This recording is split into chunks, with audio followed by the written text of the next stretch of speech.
दोस्तों जय मसीह।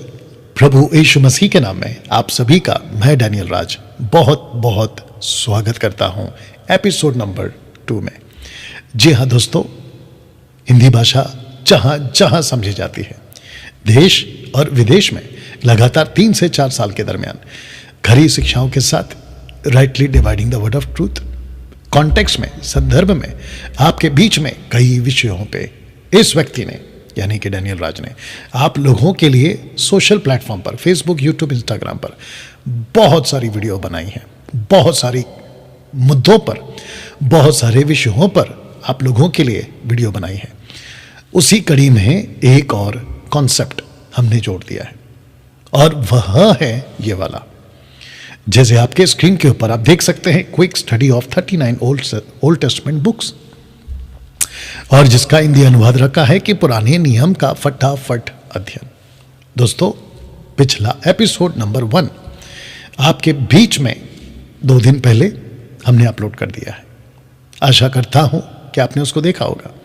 अगर नहीं देखा है, मैं चाहता हूं पहले उसको देखना, फिर इसको देखना। और जिन लोगों ने देख लिया है, और आशा करता हूं कि जिन्होंने देखा है, बहुत कुछ आपने उसमें से सीखा है। दोस्तों, उसी खुराक को और बढ़ाने के लिए, उसकी गहराई में आपको और ले जाने के लिए परमेश्वर के अनुग्रह से एपिसोड नंबर 2 आपके बीच में आ चुका है। जब आप इस वीडियो को देख रहे हैं तो डैनियल राज एपिसोड नंबर 3 की तैयारी कर रहा होगा। तो उत्साहित रहें।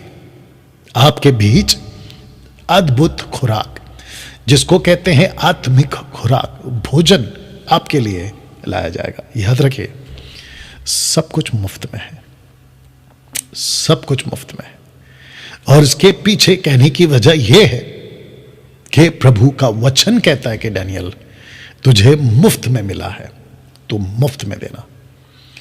जिसके लिए ऐसी शिक्षाएं, जिसको कहते हैं कि जो खुराक, आत्मिक खाना आपको मैं दे रहा हूं ना, वो रास्ते का जो सड़कों पे खाना मिलता है ना, हाईवेज पे, ये वो नहीं है, ये वो नहीं है।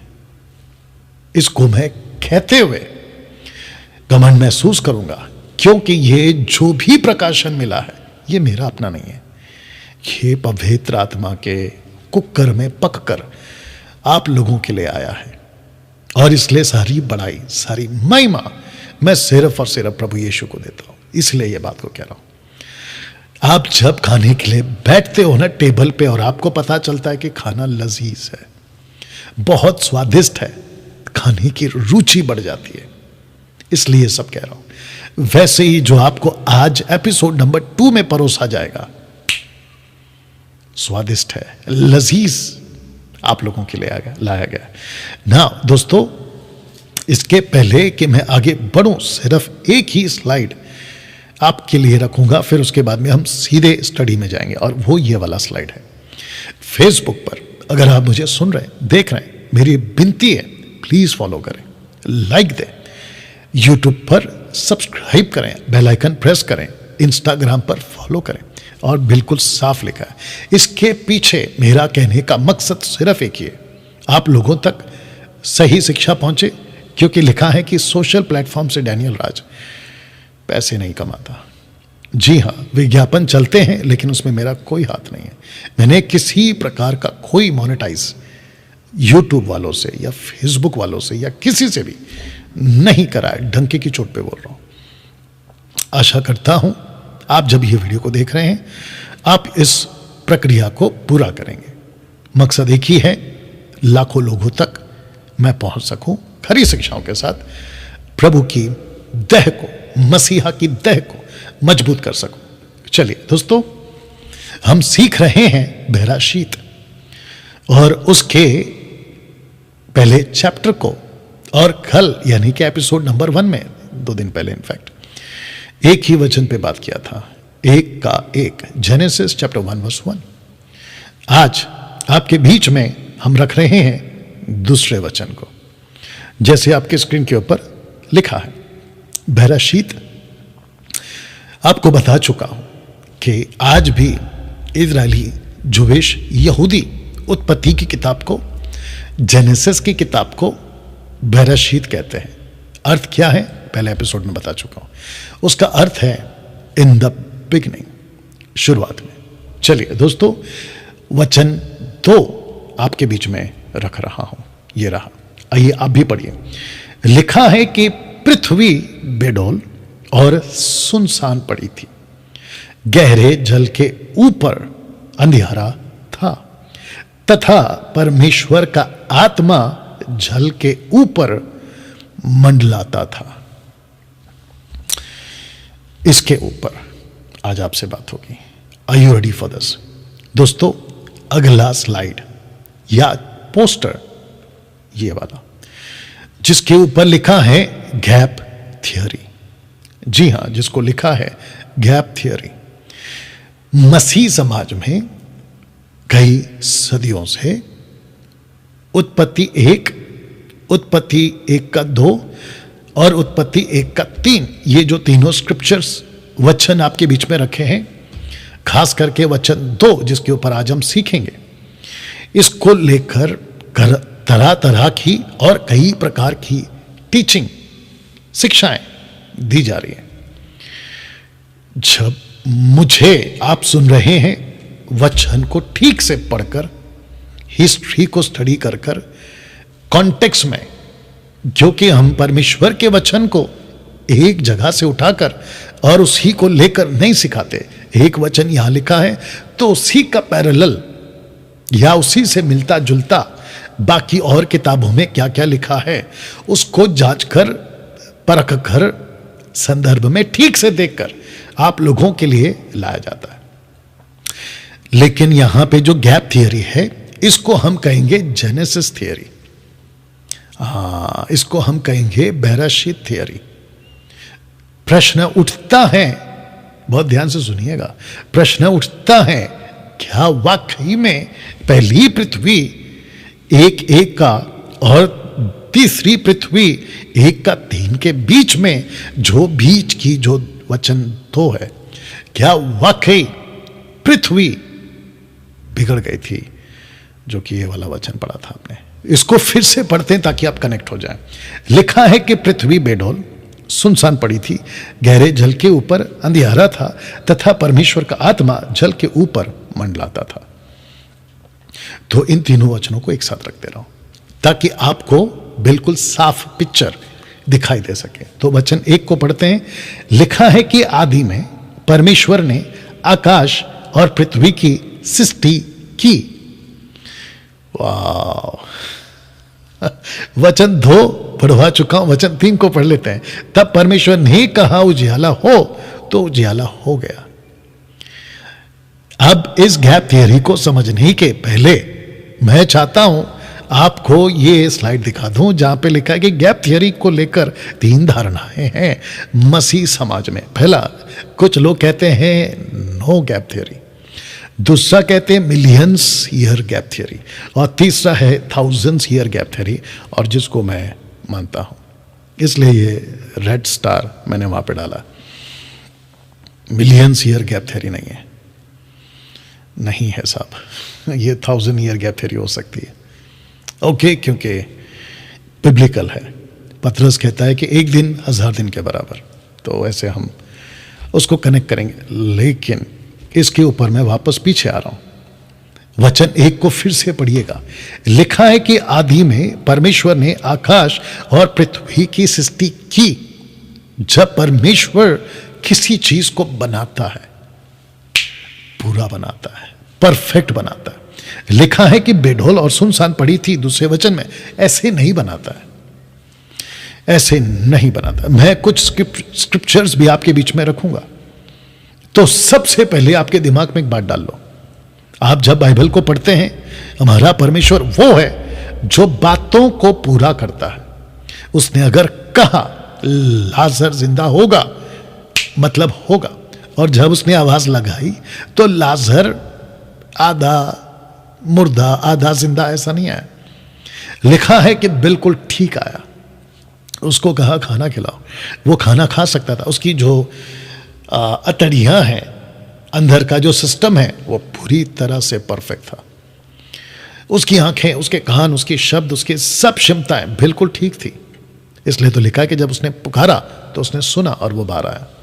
जब यीशु 5000 की भीड़ को खाना खिलाता है तो सबको खिलाता है। बाइबल बिल्कुल साफ कहती है सब खाकर तृप्त हो गए थे, सब खाकर तृप्त हो गए थे। और बची रोटियां 12 टोकरियां, जो खाना बच गया था 12 टोकरियां। तो परमेश्वर कभी भी आधा काम नहीं करता, इसको दिमाग में डाल लीजिएगा। तो जिसके चलते ये 3 थियरी आज मसीह समाज में चल रही है, लेकिन मैं तीसरे वाले के साथ में हूं और मैं आपको आगे कनेक्ट भी करता चलाऊंगा ना। वचन एक एक में चित्र के साथ आपके बीच में मैंने रखा। आदि में परमेश्वर ने आकाश और पृथ्वी की सृष्टि की, बिल्कुल साफ है, इंग्लिश में लिखा है, in the beginning God created the heavens and the earth. बिल्कुल साफ है। जब परमेश्वर ने बनाया तो बिल्कुल एक्यूरेट बनाया, उसमें कुछ भी गलत नहीं था। अब प्रश्न उठता है, यहां पे 2 बातें हैं। आपको मैंने 2 चित्र के सहारे से आपको मैंने समझाने के लिए ये चित्र को रखा है। ऊपर है स्वर्ग, क्योंकि इंग्लिश में जो ट्रांसलेशन आया आकाश को, वो आया है हेवेंस, या ये प्लूरल फॉर्म है हेवेंस, आगे कनेक्ट करूंगा। और नीचे है अर्थ, पृथ्वी। तो जब परमेश्वर ने बनाया तो सबसे पहले आकाश को बनाया, यानी कि हेवेंस को बनाया, उसके बाद में उसने पृथ्वी को बनाया। तो मेरा प्रश्न उठता है, आकाश यानी कि हेवेंस को कब बनाया? पद 2 के पहले, पद 2 के पहले मैं आपके बीच अय्यूब की एक बात को रख रहा हूं, जो परमेश्वर अय्यूब से बात करते वक्त में कर रहा है। अय्यूब की पुस्तक 48वां अध्याय और वचन 7, the book of Job chapter 38 verse 7 लिखा है कि जबकि भोर के तारे एक संग आनंद से गाते थे और परमेश्वर के सब पुत्र जय जयकार करते थे। भोर के तारे को मैंने नीचे अंडरलाइन किया है। क्यों? क्योंकि लूसीफर, जो कि बाद में शैतान बन गया था, इब्लीस, उसको बाइबल कहती है कि तू भोर का तारा है। भोर या मॉर्निंग स्टार, ठीक है ना, आगे देखेंगे उसको। लिखा है कि उसके तारे, यानी कि उसके 1/3 एंजल्स जो पृथ्वी पर उसके साथ थे, लेन देन कर रहे थे। मैं कनेक्ट करूंगा, लेन देन से आपको कुछ याद आ गया होगा, ठीक है ना। फिर लिखा है कि परमेश्वर के सब पुत्र जो ऊपर स्वर्ग में रहते हैं। इसको रखकर एक चीज और कनेक्ट कर देता हूं, आपके लिए अच्छा होगा। जब आप बाइबल को पढ़ते हैं तो परमेश्वर ने आपके हिसाब से, मेरे हिसाब से बाइबल को नहीं लिखा, बल्कि परमेश्वर ने अपने हिसाब से बाइबल को लिखा है।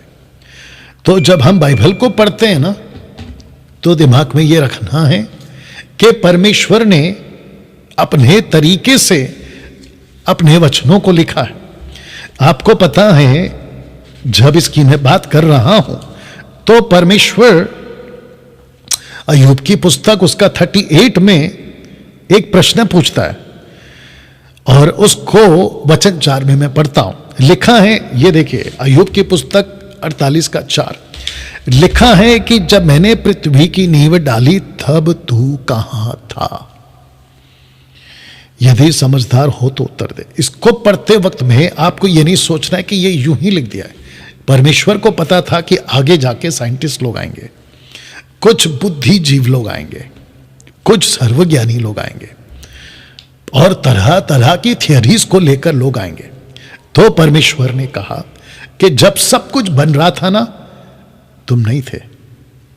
साइंटिस्ट वालों, तुम नहीं थे।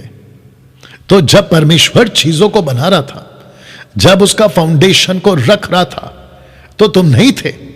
तो जब तुम नहीं थे, तो जब परमेश्वर ने आज बना के सब चीजों को रखा, तो तुम उसको आज कैसे समझ सकते हो कि वो कैसा, ये कैसा? हाँ, बात समझ में आ गई। तो कुछ चीजें जब हम बाइबल को पढ़ते हैं ना, सब कुछ हमारे हिसाब से नहीं मिलेगा आपको। बहुत कुछ ऐसा है जो रहस्यमय है। व्यवस्था विवरण, अगर मैं गलत नहीं हूं 29 का 29 लिखा है कि जो बातें प्रकट की गई हैं वो हम सब के लिए। इसका अर्थ क्या है? बहुत कुछ है जो प्रकट नहीं किया गया है। या डिटरनॉमी चैप्टर 29 वर्स 29 अगर मैं गलत नहीं हूं, है ना, 29 का 29, अगर आपके पास में आपकी बाइबल है तो आप भी पढ़ सकते हैं।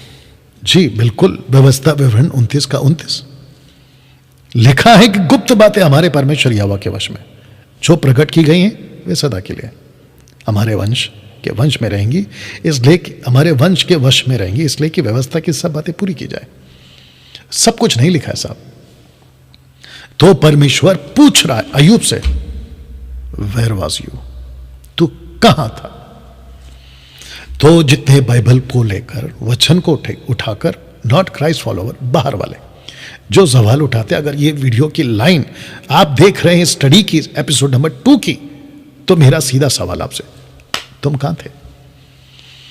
परमेश्वर पूछ रहा है वचन 4 में 38 का 4 में, अय्यूब तू कहां था जब मैं सब कुछ को बना था? ओके, इसके ऊपर फिर से वापस आते हैं। तो आकाश यानी कि हेवंस को जब बनाया तो प्रश्न उठता है कि कब बनाया? क्योंकि 6 दिन की सृष्टि में first day, second day, third day, fourth day, fifth day, sixth day परमेश्वर के, अभी जो कि मैं रखूंगा आगे जाके, आई थिंक एपिसोड नंबर 3 में रखूंगा मैं उसको, परमेश्वर ने उसमें कुछ भी आकाश की, हेवेंस की, एंजल्स भी की, कुछ भी सृष्टि नहीं की। बहुत डिफरेंट बाइबल की बातें आपके बीच में रख रहा हूं, जिसको हम सदियों से, जिसको हम सालों से, 1, 2, 3 डेकेड से पढ़ रहे हैं। मैं कम से कम 2 डेकेड से भी ज्यादा पढ़ रहा हूं इस बात को।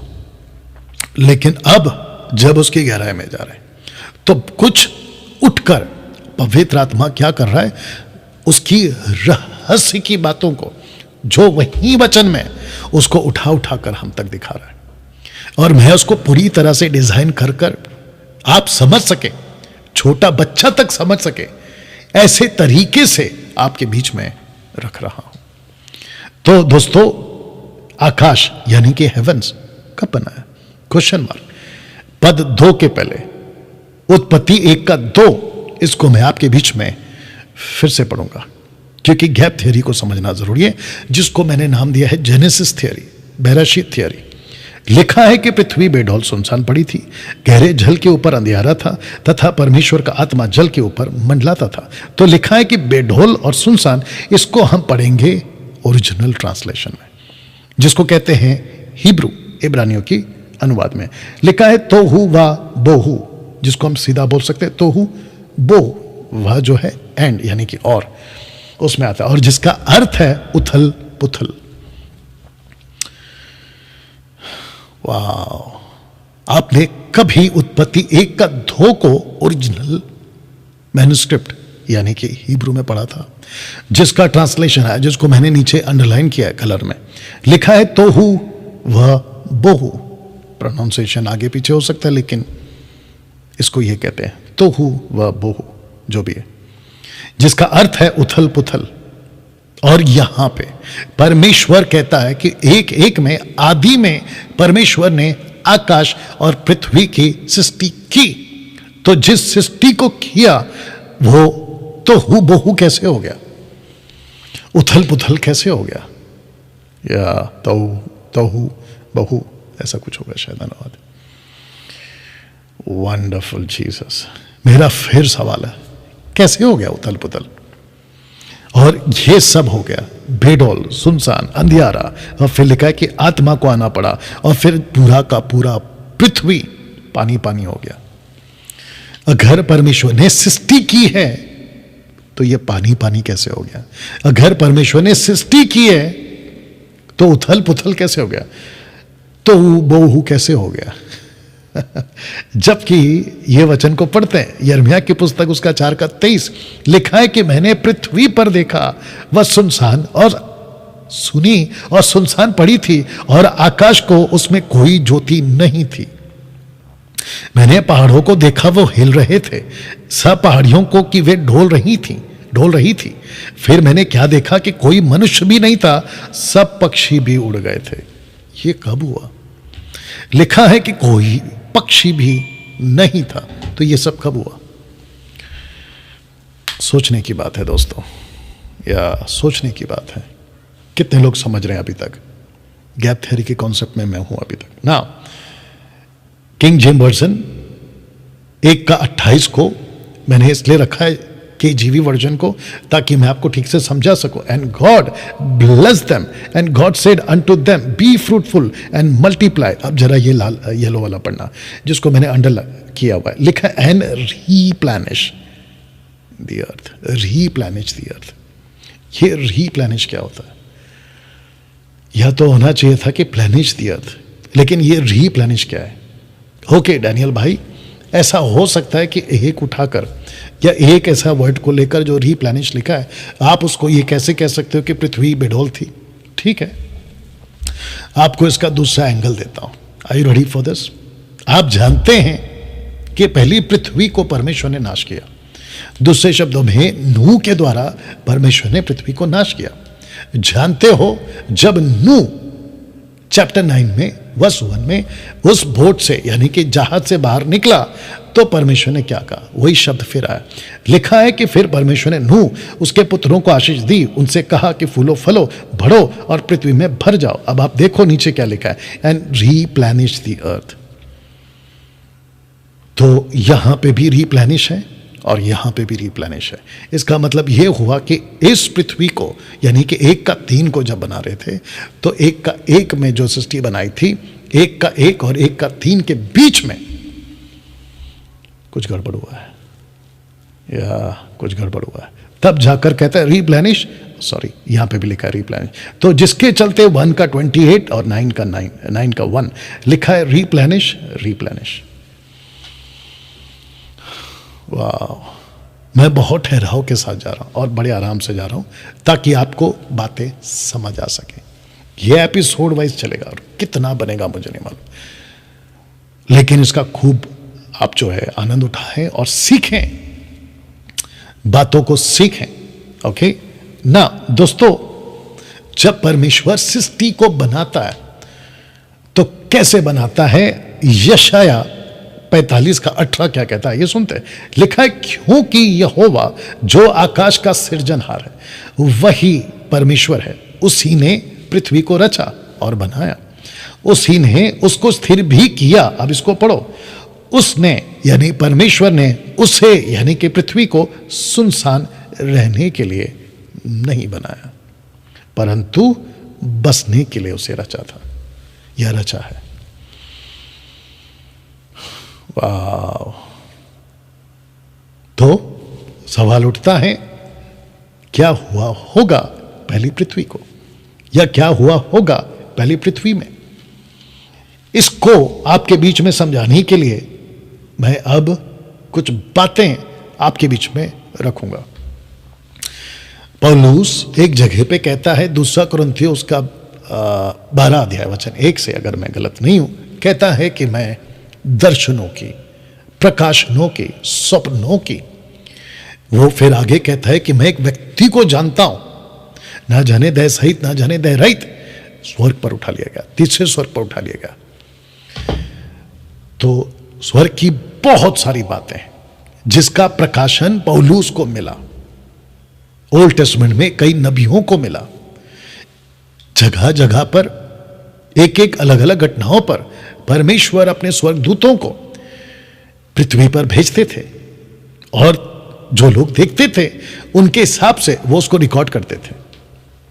तो पौलुस ने कोलोसियंस चैप्टर 1 वर्स 16 में, कुलुसियों 1 का 16 में कुछ लिखा। आइए पहले पढ़ते हैं, क्योंकि हमको समझना है कि क्या हुआ पहली पृथ्वी में, यानी कि 1 का 2 में उत्पत्ति का वो बेडौल क्यों हो गई, जबकि परमेश्वर कहता है कि मैंने उसको पूरी तरह से बसने के लिए बनाया था, मैंने सुनसान नहीं बनाया था। तो ये सुनसान कैसे हो गई, बिगड़ कैसे गई? परमेश्वर का आत्मा पृथ्वी पे क्या कर रहा है, और पूरी पृथ्वी पानी पानी कैसे हो गई, इसको हमको समझना होगा। तो आइए इसको पढ़ते हैं। लिखा है, क्योंकि उसी में सारी वस्तुओं की सृष्टि हुई, उसी में यीशु में सारी वस्तुओं की सृष्टि हुई। स्वर्ग शब्द को देख लीजिए, लाल किया। और ये जो शब्द है ना स्वर्ग, उसका हिंदी का जो ऊपर का मात्रा है वो मेरे लैपटॉप में है, वो उसको या सिस्टम को या उसके फॉन्ट्स को एक्सेप्ट नहीं कर रहा है, जिसके चलते ये हो रहा है, ठीक है ना। तो आप लोग उसके लिए मुझे बख्श दें, लेकिन वो स्वर्ग है। लिखा है कि स्वर्ग की हो अथवा पृथ्वी की, देखी या अनदेखी। अब जरा ध्यान से सुनो, क्या सिंहासन, क्या प्रभुताएं, क्या प्रधानताएं, क्या अधिकार, सारी वस्तुएं उसी के द्वारा और उसी के लिए सृजी गई है। जिसको हम कह सकते हैं कि जो स्वर्गदूत है ना, और जिसको हम कहते हैं ना टोटल हेवन या प्लूरल फॉर्म है हेवंस, ये सब कुछ यीशु के द्वारा बनी, यीशु के लिए बनी। इंग्लिश में रखूंगा क्योंकि मुझे इसमें से कुछ लेना है। लिखा है, for by him were all things created that are in heaven and that are in earth, visible, invisible, whether they be thrones और डोमिनियंस, प्रिंसिपैलिटीज और powers, all things were created by him and for him. Wow, see? अब प्रश्न उठता है कि ये जो haven अर्थ जब बन रहा था, तो ये थ्रोन्स, ये डोमिनियंस, ये प्रिंसिपैलिटीज और ये पावर क्या है? ये सब स्वर्गदूत हैं, ये सब उनके ऑफिसेस हैं, ये सब उनके कार्य हैं। लेकिन सबसे इंटरेस्टिंग पार्ट है लूसीफर, जिसके लिए मैंने आपके बीच में इसको रखा था या फेसबुक और यूट्यूब पर डाला था। सबसे इंटरेस्टिंग पार्ट है लूसीफर। तो जिसके साथ बाकी 4 एंजल्स भी आते हैं। एक है मिखाइल, दूसरा है गैब्रियल, तीसरा है रफाइल और चौथा है यूराइल। ये वो यूराइल है जिसकी चर्चा आपको बाइबल में नहीं मिलेगी। आगे जाकर मैं कुछ किताबों का जो बाइबल के अंदर नहीं जोड़ी गई है, लेकिन यहूदी उस वक्त और आज भी उन किताबों को जानते हैं। कैथलिक्स 3rd सेंचुरी से उन किताबों को जानते हैं। पतरस जो यीशु का चेला था उन किताबों को जानता है। जोशुआ उन किताबों को जानता है। यहूदा जो यीशु का भाई है, जूड, वो इन किताबों को जानता है, जिसके चलते उसने पहला झूठ का पहला अध्याय वचन 12-13 से अगर आप पढ़ोगे तो उसने हनोक का जिक्र किया है। बाइबल के अंदर हनोक ने यीशु के बारे में बातें की, इसका कोई रिकॉर्ड नहीं है। लेकिन झूठ को कैसे पता चला कि हनोक ने यीशु की प्रोफेसी करी, और यीशु के बारे में उसने इतनी ही प्रोफेसी करी है कि मैं आपको क्या बताऊं, जिसको मैं कुछ कुछ पढ़ भी चुका हूं। लेकिन वो बात की बात है। लेकिन अभी फिलहाल जिसको हम बिबलिया कहते हैं, 66 बुक, वो हमारे लिए काफ़ी है उद्धार को लेकर। शिक्षाओं के क्षेत्र में, कलीसिया के क्षेत्र में ये पुस्तक काफ़ी है। लेकिन हिस्ट्री को भी साइड में एज अ बाइबल टीचर, और जितने भी शिक्षक हैं, खास करके पास्टर जो सिखाते हैं, उनको बाकी किताबों का भी ज्ञान होना बहुत ज़रूरी है। जैसे पौलुस को था, पतरस को था, जूड को था ना। दोस्तों, ये टोटल 5 एंजल्स के अलावा मैं चाहता हूं कि आपको ये कॉन्सेप्ट भी समझाऊं। तो एक है सेराफिम, दूसरा है चेरुबिम, आर्क एंजल्स, और चौथा है एंजल्स, बस एंजल्स। तो ऐसे कुछ 4 कैटेगरी हैं। तो जिसके चलते सेराफिम का जो जिक्र है वो आपको यहां पे मिलेगा। आइज़ाया चैप्टर 6 वर्स 2 में ऊंचे पर सराप दिखाई दिए, सेराफिम सराप दिखाई दिए। उनके 6 पंख थे, 2 पंखों से वे अपने मुंह को ढांपे थे, और 2 से अपने पांव को, और 2 से उड़ रहे थे। तो इनके पास में 6 पंख थे। अब आते हैं 4 पंख और 4 मुंह वाले के पास। यहेजकेल की पुस्तक, उसका पहला अध्याय वचन 6 लिखा है, परंतु उनमें से हर एक के 4-4 मुख और 4-4 पंख थे। अब ये तीसरा कैटेगरी आ गया। यहेजकेल 1:15, जब मैं जीवधारियों को देख ही रहा था तो क्या देखा कि भूमि पर उनके पास 4 मुखों की गिनती के अनुसार एक पहिए था, पहिए, व्हील्स, पहिए था।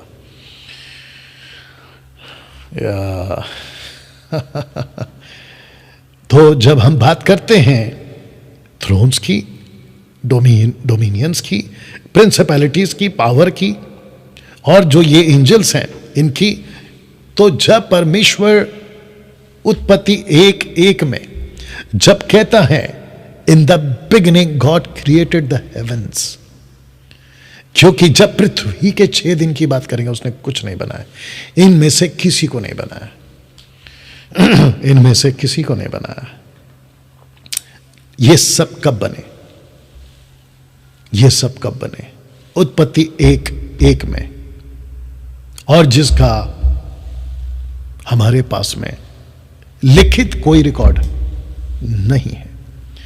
लेकिन जब परमेश्वर कहता है मैंने बनाया तो बनाया, तो जिसके चलते ये सब स्वर्गदूत आपको बाइबल पढ़ते वक्त में मिलते जाएंगे, जिसके ऊपर बहुत अध्ययन आपको देना बाकी है, जिसको हम कह सकते हैं कि एक दिन एक एपिसोड अगर अगुवाई हुई, बाकियों की बाइबल में उतना नहीं लिखा है, बाकी किताबों की रिसोर्सेज से, वो हनोक की किताब हो या जशेर की पुस्तक हो या विजडम की पुस्तक हो, और भी कई पुस्तकें हैं, उनमें से अगर मिलता है तो आप लोगों के बीच में उसके लिए अलग से एक एपिसोड बनाऊंगा। लेकिन फिलहाल मैं समझता हूं कि ये आप लोगों के लिए काफी है ना। दोस्तों, परमेश्वर ने इन सब स्वर्गदूतों को क्यों बनाया? तो भजन संहिता उसका 99 का 1 मेरे हाथ लग गया। आपको याद होगा कि मूसा को कहा कि तुझे 2 चेरोबीम बनाना है, चेरोबीम या करूब बनाना है, 2, ये देख लीजिएगा। और जिसके ऊपर लिखता है भजन संहिता कहने वाला कहता है यहोवा राजा हुआ है, देश देश के लोग कांप उठे, वह करूबों पर विराजमान है, करूबों पर विराजमान है, चेराबीम पर विराजमान है। वाह! तो परमेश्वर ने एंजल्स को बनाए थे। बहुत सारी कनेक्शंस हैं, लॉजिक है, बहुत सारी गहरी बातें हैं। जब ये सब कुछ परमेश्वर बना चुका, तब परमेश्वर ने इसको बनाया था, जिसका नाम है लूसीफर, जिसका नाम है लूसीफर, परफेक्ट इन ब्यूटी। आपके बीच में इस चित्र के माध्यम से मैं कोशिश कर रहा हूं कि मैं आपको समझाऊं, वचन भी रखूंगा कि परमेश्वर ने इस व्यक्ति को, जिसका नाम है लूसीफर, ऐसी तरीके से बनाया था और इसको अपने बहुत करीब रखा था। इसकी बाकी डिटेल्स हमारे पास में नहीं है फिलहाल, बाइबल के अंदर तो बिल्कुल नहीं है, ठीक है ना। बट कुछ बातें हैं जो हिजकिय्याह और यशायाह कहता है, उसको मैं रखूंगा। लिखा है कि शैतान, यह बाद में शैतान बन गया, और मैंने कोशिश करी है इसको ठीक से, क्योंकि इसके बारे में बाइबल कहती है ये पुराना सांप है, इसलिए मैंने चित्र को आपको समझाने के लिए डाल दिया ना। दोस्तों, आइए पढ़ते हैं हिजकिय्याह की किताब, उसका 28 का 12।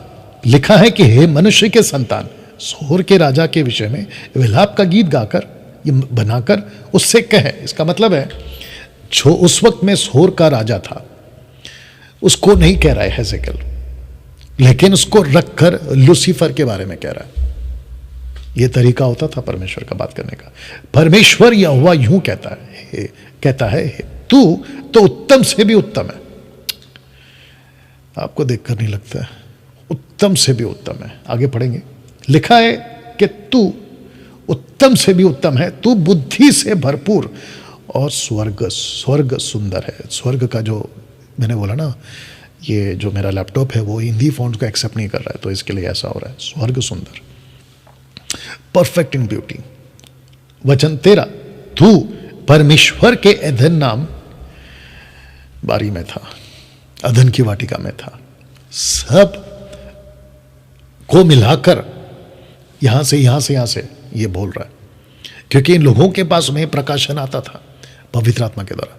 ये चीजों को लिखते थे और जो बोलते थे वो लिखते थे, टक टक टक टक। लिखा है कि तू परमेश्वर के अधन नाम बारी में था। तेरे पास आभूषण, मानिक, पगराग, हीरा, फिरोजा, सुलेमानी, मणि, यशब, नीलमणि, मरकद, लाल सब भांति के मणि, सोने के पहरावे थे। तेरे डफ और बांसुलिया तुझी में बनाई गई थी। जिस दिन तू सिरजा गया था उस दिन वे भी तैयार की गई थी। वाह, जिस दिन तू सिरजा गया था। तो ये जो शब्द है ना, सिरजा गया था, इससे आपको पता लगाना है कि परमेश्वर ने स्वर्गदूतों को बनाया है। ये अचानक नहीं आ गए स्वर्गदूत, एंजल्स अचानक नहीं आ गए, इनको बनाया गया। दे वर क्रिएटेड बाय गॉड, जिसको कहते हैं हेवनली बीइंग्स, ठीक है ना। उन दिन वे भी तैयार की गई थी।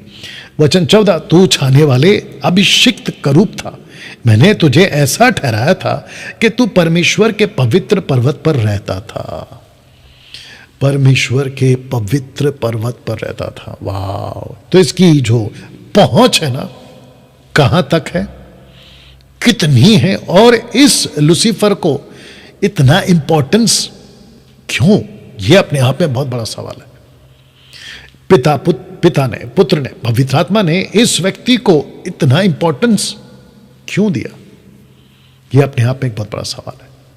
और जिसको मैं समझता हूं कि जब हम परमेश्वर के पास में होंगे सब कुछ साफ हो जाएगा, पानी की तरह।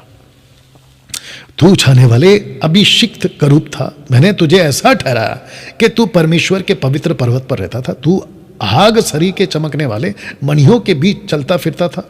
अब इसको पढ़िए, जिस दिन से तू सिरजा गया और जिस दिन तक तुझ में कुटिलता ना पाई गई। तो इसका मतलब है कि आदम के पाप के पहले, इस पृथ्वी पर पाप होने से पहले, जिसको हम हेवेंस कहते हैं, इस व्यक्ति के साथ पाप हो चुका था। अब डैनियल भाई, आप इसको इतना इन्फेसाइज या जोर क्यों दे रहे हैं, मैं आपको बताता हूं। क्योंकि जब पहली पृथ्वी को नाश किया गया, वजह थी पाप। या सदोम और गमोरा को आग गिराकर नाश किया गया, उसकी वजह भी थी पाप। तो जो पहली पृथ्वी यानी कि बेढोल सुनसान, वजह बिल्कुल साफ है, पाप। क्योंकि लूसीफर के बारे में आगे लिखा है, लेन देन रखूंगा मैं, तो लिखा है कि जिस दिन तक तुझ में कुटिलता ना पाई गई उस समय तक तू अपनी सारी चाल चलन में निर्दोष था। तू परमेश्वर के सामने आता था, तेरी पहुंच थी, लिखा है ना। बट अब इसको सुनो, वचन 16, परंतु लेन देन, ये जो शब्द है ना, लेन देन, पृथ्वी पे आना, जो स्वर्गदूत आपको दिए गए थे उनके साथ में आपकी व्यवहार होना, फिर वापस परमेश्वर के पास जाना, फिर नीचे आना, इसको कहते हैं कि कुछ लेन देन चल रहा था। ये लैंग्वेज है बाइबल की, मैं आगे रखूंगा। परंतु लेन देन की बहुतायत के कारण तू उपद्रव से भरकर पापी हो गया, पापी हो गया। इसी से मैंने तुझे आप पवित्र जानकर परमेश्वर के पर्वत से उतारा। इसको कहते हैं कि परमेश्वर ने, देखिए ये सब की घटना, ये कब की घटना है, ये आदम के बनने की बात की घटना नहीं है, ये उसके पहले की घटना है, ये उसके पहले की घटना है। और हे छाने वाले करूब, मैंने तुझे आग सरी के चमकने वाले मणियों के बीच से नाश किया। अब इसको सुनो, सुंदरता के कारण तेरा मन फूल उठा था, वैभव के कारण तेरी बुद्धि बिगड़ गई थी। मेरा प्रश्न है, सुंदरता, ये ऐसा सुंदर था, फोटो दिखा चुका हूं, जिसकी कोई कल्पना नहीं है। बाकी जितने भी एंजल्स हैं उनमें से यह 1,00,000% सुंदर था, नंबर 1। नंबर 2 लिखा है कि वैभव, वैभव, प्लेजर नहीं, प्लेजर नहीं, वैभव, धन संपत्ति और भी बहुत सारी बातें के कारण तेरी बुद्धि बिगड़ गई थी। मैंने तुझे भूमि पर पटक दिया। कब पटका? मैंने तुझे भूमि पर पटक दिया। मेरा प्रश्न है, कब पटका? अब आपको कनेक्शन मिल रहा है, उत्पत्ति 1:1 और उत्पत्ति 1:2, कनेक्शन देख लीजिएगा। पटक दिया और राजाओं के सामने तुझे रखा कि वे तुझको देखें। ये राजा कौन है, ये राजाओं कौन है?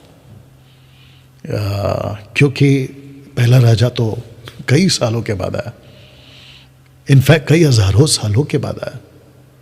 राजा शाऊल, ये अब नहीं थे ना, ये कहां से आ गए? ओके, वचन 18, तेरे अधर्म के कामों की बहुतायत से और तेरे लेन देन की कुटिलता से तेरे पवित्र स्थान अपवित्र हो गए। तेरे पवित्र स्थान अपवित्र हो गए। वजह क्या है? पवित्र आत्मा की पहली पृथ्वी पर, जिसको एक का एक कहते हैं और एक का दो, जब बिगड़ गई तो पवित्र आत्मा को नीचे आना क्यों पड़ा? और पूरी पृथ्वी पे पानी कहां से आ गया? तो लिखा है कि तेरे पवित्र स्थान अपवित्र हो गए, सो मैंने तुझ में से ऐसी आग उत्पन्न की जिससे तू भस्म हुआ, और मैंने तुझे सब देखने वालों के सामने भूमि पर भस्म कर डाला है। वाह। ओके, अब आइजाया के इस पास आते हैं, 14 का 12 लिखा है भोर के चमकने वाले। तो यहां पे लूसीफर है, जिसको मैंने हिब्रू का ये आपको ट्रांसलेशन रखा है येलो में, यहां पे लूसीफर ट्रांसलेशन है, क्योंकि जब आप बाइबल को हिंदी में पढ़ते हो तो आपको लूसीफर नहीं मिलेगा, ये आपको हिब्रू में मिलेगा और किंग जेम्स वर्जन में मिलेगा लूसीफर। लिखा है कि हे भोर के चमकने वाले तारे, तू क्यों कर आकाश से गिर पड़ा है? आकाश से गिर पड़ा, तू क्यों कर आकाश से गिर पड़ा है? तो आकाश के जगह पे आपको हेवन डालना होगा। तू क्यों कर स्वर्ग से गिर पड़ा है? तू जो जाति जाति को हरा देता था, तू अब कैसे काट कर भूमि पर गिराया गया? वचन 13, तू मन में कहता तो था कि मैं स्वर्ग में चढ़ूंगा। तू अपने मन में कहता था कि मैं स्वर्ग पर चढ़ूंगा। अब जरा दूसरा लाइन सुनो, मैं अपने सिंहासन को ईश्वर के तारागण से अधिक ऊंचा करूंगा। तो इसका सिंहासन कहां था? पहली पृथ्वी, एक का एक और एक का दो जो बिगड़ गई। और मैं अपने सिंहासन को ईश्वर के तारेगण से अधिक ऊंचा करूंगा, उत्तर दिशा की छोर पर सभा के पर्वत पर विराजूंगा।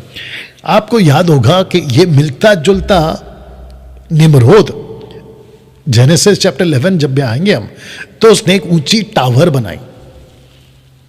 आप इसका कनेक्शन ले लो। कहता है कि मैं अपने सिंहासन को ईश्वर के तारेगण से अधिक ऊंचा करूंगा, और यह परमेश्वर को पसंद नहीं था तब भी और अब भी। देख लीजिएगा लिखा है उत्तर दिशा के छोर पर सभा के पर्वत पर विराजूंगा। मैं मेघों से भी ऊंचे ऊंचे स्थानों को ऊपर चढ़ूंगा, मैं परम प्रधान के तुल्य हो जाऊंगा। अब जरा ध्यान दीजिएगा, ये जो शब्द है ना तुल्य, इसको हमें समझना होगा। इसने ऐसा नहीं कहा जो कि वो ऊपर से कहते आ रहा है, अधिक ऊंचा, फिर कहता है पर्वत से भी ऊंचा, फिर कहता है सबसे ऊंचा। लेकिन जब परमेश्वर की बारी आई तो उसने नहीं कहा कि मैं परमेश्वर से ऊंचा, उसने कहा मैं परमेश्वर के तुल्य।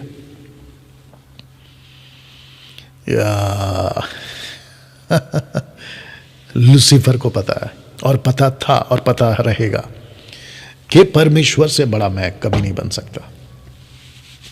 इनफैक्ट परमेश्वर से बड़ा कोई नहीं हो सकता।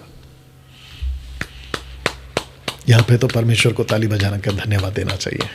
परमेश्वर से बड़ा कोई नहीं हो सकता। लूसीफर को भी पता है। याकूब की किताब उसका 2:19, दुष्ट आत्माओं को पता है कि परमेश्वर है और वो कांपते हैं। तो इस व्यक्ति के मुंह से यह शब्द नहीं निकला, जबकि ऊपर देख लो, सिंहासनों को तारोगण से भी अधिक ऊंचा, पर्वत पर विराजने के लिए मेघों से भी ऊंचा। लेकिन जब परमेश्वर की बारी आई तो कहता है कि नहीं, मैं परमेश्वर के तुल्य बनूंगा। जो कि और एक बताऊं, परमेश्वर चाहता है कि हम उसके जैसे हों। परमेश्वर चाहता है कि हम परमेश्वर की तरह कार्य करें। यही तो परमेश्वर ने हमको बनाया है कि हम उसके स्वरूप और उसके समान है। लेकिन उसने हमको गॉड नहीं बनाया। तो राजा स्टीफन, तुम्हारी जो टीचिंग है ना, बकवास है। इसके ऊपर मैं आऊँगा, क्योंकि जब उत्पत्ति 1 चैप्टर 1 चैप्टर 2 का जब मैं स्टडी दूंगा तो उसमें बिल्कुल साफ लिखा है कि परमेश्वर ने मनुष्य बनाया, आदाम, नॉट गॉड। थियोस नहीं बनाया, उसने आदाम बनाया। ठीक है ना? तो उसके ऊपर आएंगे फिर कभी, मतलब आगे वाले एपिसोड में। वचन 15 लिखा है, परंतु तू अधोलोक में उस गड्ढे की तह तक उतारा जाएगा। जो तुझे देखेंगे तुझको ताकते हुए तेरे विषय में सोच सोच कर कहेंगे, क्या यह वही पुरुष है? पुरुष, क्या यह वही पुरुष है जो पृथ्वी को चैन से रहने ना देता था? कौन सी पृथ्वी को चैन से रहने नहीं देता था? कनेक्शन देखिए। राज्य राज्य में घबराहट डाल देता था, जो जगत को जंगल बनाता, बेडौल सुनसान। आप समझ गए, तो हु बहु नगरों को ढा देता था और अपने बंधुओं को घर जाने नहीं देता था। अपने बंधुओं को घर जाने नहीं देता था। इसका मतलब है कि अपने बंधुओं को, जो उसके साथ में थर्ड पार्ट के जो एंजल्स है ना, एक तिहाई जिसको कहते हैं, वो उनको कहता था कि नहीं, नो नीड टू रिपेंट, मेरे साथ रहो। ये कनेक्शन वहां कर सकते हैं ना दोस्तों। इसके जो 4 मैं हैं वो आपको पढ़ के बताता हूं। तो लिखा है कि लूसीफर ने कहा, मैं स्वर्ग पर चढ़ूंगा, मैं अपने सिंहासन को ऊंचा करूंगा, मैं मेघों से भी ऊंचा अपने को स्थानों को चढ़ाऊंगा या ऊपर चढ़ जाऊंगा, मैं परम प्रधान के तुल्य हो जाऊंगा। बट इसके बिल्कुल ठीक अपोजिट में इफिसियों 4:10, he that descended is the same also that ascended up from above all heavens। Lucifer की चाहत थी, जिसको कहते फार अबव ऑल हेवंस, मैं उस मकाम तक पहुंचना चाहता हूं। लेकिन उस मकाम तक यीशु पहुंचा, तो जिसके चलते लिखा डिसेंडेड असेंडेड, उतरा उठाया गया, उतरा उठाया गया। और फिर इसी इफिसियों 4:7-8 अगर आप पढ़ोगे, लिखा है कि उसने हमको भी अपने साथ उठाया। पहला यूहन्ना 3:1 कहता है, अभी तो हम परमेश्वर के संतान हैं, लेकिन आगे क्या क्या होंगे हमको नहीं पता। तो जिसके चलते लूसीफर को इस बात की चिढ़ अभी तक है और आगे भी रहेगी, और वो नहीं चाहता कि मानव जाति सच्चे परमेश्वर को जाने। अविश्वासियों को अंधा करना, 2 कुरिन्थियों 4:4, परमेश्वर के लोगों के शिक्षा में गड़बड़ी डालना, यह उसका काम है। तो जिसके चलते ना तो अविश्वासियों को और ना मसीह के लोगों को वो प्रभु के राज्य में जाने देगा, ये उसकी स्ट्रैटेजी है ना। मैं चाहता हूं कि आप इसको भी देखें। इन सब में साथ दिया, माफ करना, इन सब ने साथ दिया, उसके बाकी इन सब में, माफ करना ये सही है, ये जो 4 पॉइंट्स हैं, इन सब में साथ दिया उसके बाकी एंजल्स ने। तो इसका मतलब है कि जो बाकी उसके साथ में 1/3 एंजल्स जो उसके साथ फेंके गए थे, मैं रखूंगा, उन सब ने कहा यस लूसीफर हम तुम्हारा साथ देंगे। उसका मकसद था किसका? लूसीफर का, मैं सब कुछ खत्म कर दूंगा। इसलिए यीशु कहता है, चोर आता है चोरी करने, घात करने, हत्या करने, पर मैं आया हूं जीवन देने। यूहन्ना 10:10, इफिसियों 4:10, जो कि आपके बीच में मैं ये वाला स्क्रिप्चर को रख देता हूं। जो उतर गया ये वही है जो सारे आकाश से ऊपर भी चढ़ गया कि सब कुछ परिपूर्ण करेगी। He that descended is the same also that ascended up far above all heavens। यीशु सारे स्वर्गों से होता हुआ परमेश्वर पिता के पास पहुंचा है, पिता के दाहिने हाथ में बैठा। तो एक हेवन नहीं है, ये प्लूरल है, हेवेंस आया है ना। दोस्तों आपको मैंने अभी जैसे कहा कि उसके साथी स्वर्गदूतों ने उसका साथ दिया, और ये कहाँ लिखा है? यीशु के मुंह से सुनिएगा, आपके बीच में मैं रख रहा हूं। लिखा है कि तब वह बाईं ओर वालों से कहेगा, हे श्रापित लोगों, मेरे सामने से उस अनंत आग में चले जाओ। अब आ रहा है शैतान और उसके लोग। लिखा है जो शैतान और उसके दूतों के लिए तैयार की गई है। मेरा क्वेश्चन है आप लोगों से, शैतान और उसके दूत दोनों को पनिश क्यों किया? आप जानते हैं, प्रकाशित वाक्य 12:9 में लिखा है प्रिपेयर्ड, ऊपर वाला उसको कंप्लीट कर, prepared for the devil and his angels. प्रकाशित वाक्य 12:9, वह बड़ा अजगर अर्थात वही पुराना सांप जो इब्लीस और शैतान कहलाता है, सारे संसार का बरमाने वाला, पृथ्वी पर गिरा दिया गया, उसके दूत उसके साथ गिरा दिए गए। तो आप देख सकते हैं कि लूसीफर इस प्लैनेट पर मध्य आकाश में अकेला नहीं है, बल्कि उसके साथ में 1/3 एंजल से 1/3 स्वर्गदूत है। और उनमें से कई एंजल्स को तो आपको मैं बता चुका हूं, अभी वापस वचन भी रखूंगा, परमेश्वर ने बांध के रखा है गेहना, और उनको टाट्रस में रखा है। मैंने हेडिस के बारे में जब स्टडी दिया था तो मैंने उसमें आपको बताया था। आइए कुछ वचन को पढ़ते हैं। पत्रस यानी कि 1 पीटर चैप्टर 3 वर्स 19 and 20, उसी में उसने जाकर कैदी आत्माओं को भी प्रचार किया। तो कैदी आत्मा कौन है? एक है हेडिस में 2 पार्ट है, एक है टाट्रस और एक है जो परमेश्वर के लोग हैं जो उसका वेट कर रहे हैं। जैसे लाजरस की बात करी थी, हेडिस में था वो, लेकिन हेडिस में भी 2 कंपार्टमेंट है, एक है पैराडाइज और एक है टाटरस। लाजर कहाँ था? पैराडाइज में। धनवान कहाँ था? टाटरस में, टटारस या टाटरस जो भी है। लिखा है कि कैदी आत्मा को भी प्रचार किया जिन्होंने उस बीते समय में आज्ञा ना मानी, जब परमेश्वर नूह के दिनों में धीरज धर कर ठहरा रहा, और वो जहाज बन रहा था जिसमें बैठकर थोड़े लोग अर्थात 8 प्राणी पानी के द्वारा बच गए। ये उस वक्त की बात है, और ये कनेक्शन देता है फॉलन एंजल्स के बारे में, sons of God, daughters of man, उसको मैं कनेक्ट करूंगा आगे। झूठ 1:6 क्या कहता है ये देखिए, फिर जो स्वर्ग दूतों ने अपने पद को स्थिर ना रखा वरना अपने निज निवास को छोड़ दिया, उसने उनको भी उस भीषण दिन के न्याय के लिए अंधकार में जो सदा काल के लिए है बंधनों में रखा। तो ये सब क्या बताते हैं?